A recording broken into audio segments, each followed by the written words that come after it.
Hey, I'm John Dickens. Thank you, Mr. Gary. Yeah, like Mr. Gary said, I came up a few weeks ago. He had a successful surgery, and first thing he said was, "Man, I can't get Fox News."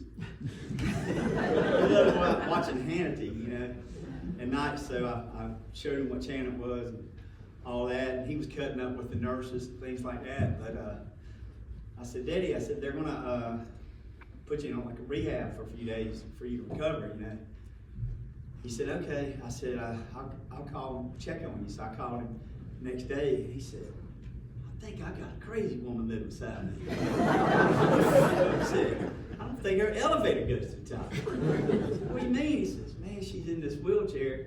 Every morning she comes in and opens my blinds." I said, "Well, maybe she's just OCD, And so I called him like the next day, check on her. "She did it again. She come in here and opened the blinds up." And I heard the nurse come in. She said, "Mr. Dickens, did you go walking today?" I said, "I sure did." She said, "Well, you want to go walking again?" He said, "No, Hannity about to come on." So I called him, I think, the next day, and he said, "I got something to tell you." He said, "I beat her up." He said, "She come in this room, I'd already opened the blinds." Oh, man. Yeah, Mr. Willis, you really been a good friend. And he appreciated it. And I do too. I remember when my dad married my mother, said I wasn't gonna get sweaty eyeballs. I remember when my mother, and we moved from Rocky Mount area up to Louisville. I was being a knucklehead one day in 4th grade, and Miss Griffin, Teacher Griffin, real tall lady, looked like Aunt Esther's twin sister. She had a paddle that long. She whipped my behind because I was putting crayons on the heater, getting the girls to melt, getting the crayons to melt, getting the girls to laugh at me, and all that. I was disrupting her class, and she called my dad for a parent-teacher conference. "I need to see you today." So I remember standing in that dark hallway that afternoon. Everybody had gone, and it was just me, my dad, and the teacher, Miss Griffin. She pulled out this paddle about that long. She said, "Mr. Dickens said I had to whip your son's ass today." He said, "Thank you." He said, "Because when I get home, I'm going to take this belt off and whip his ass again." So I don't think I ever put a Crayola crayon in my hand again after that. And if you came up with me and said Crayola's got a new color called magenta, I don't care about magenta.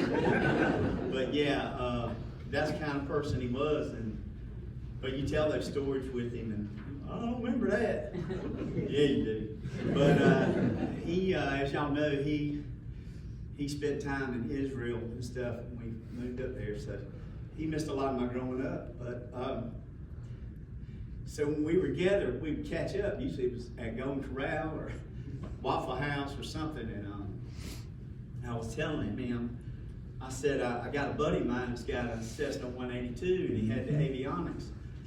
Recently tricked out on it, and he didn't want to sell it. He liked that 182 Cessna, and buddies kept coming up to him and, "Man, let me buy that plane from you." So I was telling my dad the story, and so he ended up selling the Cessna, and he got a Cessna 210, and he was flying his new wife and new daughter to a girls volleyball tournament in Atlanta, and they were landing in Atlanta Hartsfield, and the throttle wide open. He was freaking out a little bit, but he wasn't letting passengers know he was freaking out. And he said he tilted the prop down or whatever, got to slow down. He got landed, but he said when he got back to North Carolina that he took to the maintenance shop and said, "Hey, I need you guys to fix this throttle issue." And they said, "Well, the only way we can fix this throttle issue is to get it up in the air and run it wide open. That's fixed." He said, "Well, take it up." So they take it up in the air and they fix the throttle. Well, when they go to land, they forgot to put the landing gear down. They skidded down the runway and tore this man's brand new plane up. So I was telling my dad that story, and he said, yeah, he said, that happens more often than you think. He said, I saw it happen Rocky Mount Wilson Airport a couple of times to some guys. And I said, Daddy, I said, I was also telling my buddy that when I was like 5 and 6 years old, used to take that Cessna up on the weekends, and he had these skydiving buddies that they like to jump out of that Cessna. And I said they would rip the back seats out of the plane, and with the door off and everything. And here I am, 5, 6 years old, staring out the battlefield. And my dad said, well, you almost got that story 100% right. And I said, you ever tell a story where you feel like you know what the answer is getting ready to be? He said, we actually ripped all the seats out except mine. And I said, so where was I sitting? He said, oh, we had you strapped down to the sheet metal. And I said, Daddy, so when you would take those hard turns and I'm staring straight out of a plane with no door on it, on those tobacco fields, what was holding me in? He said, well, that's when I would just, go like this, and I'm like, you went Earnhardt on my head? So, and I said, no, nobody calls social services. And he's like, what's social services? So, but, yeah, he was a trip like that, and enjoyed catching up with him. But one of the last times he came to visit me, we were eating at Golden Corral, Waffle House, and I said, Dad, I said, I was recently talking to some high school buddies of mine, and excuse me, my mouth's getting dry. I said, I was recently talking to some high school buddies of mine, and they were bragging about all the good-looking women I used to date back in the day. And I said, I just want to thank you for that. And he said, thank me? What I got to do with it? I said, well, every Saturday you work me like a Hebrew slave out in the yard. I said, so I had muscles, I had a tan, I had a good work ethic, and I said, the neighbors saw that, so before you knew it, I had a grass cutting business, so I had money in my pocket, and women love that. And he said, I'm still not seeing where I fit in, in this picture. I said, well, Daddy, all them good-looking women, they went home to their mamas. I said, Mom, I met this Johnny D guy. He's the best thing since sliced bread.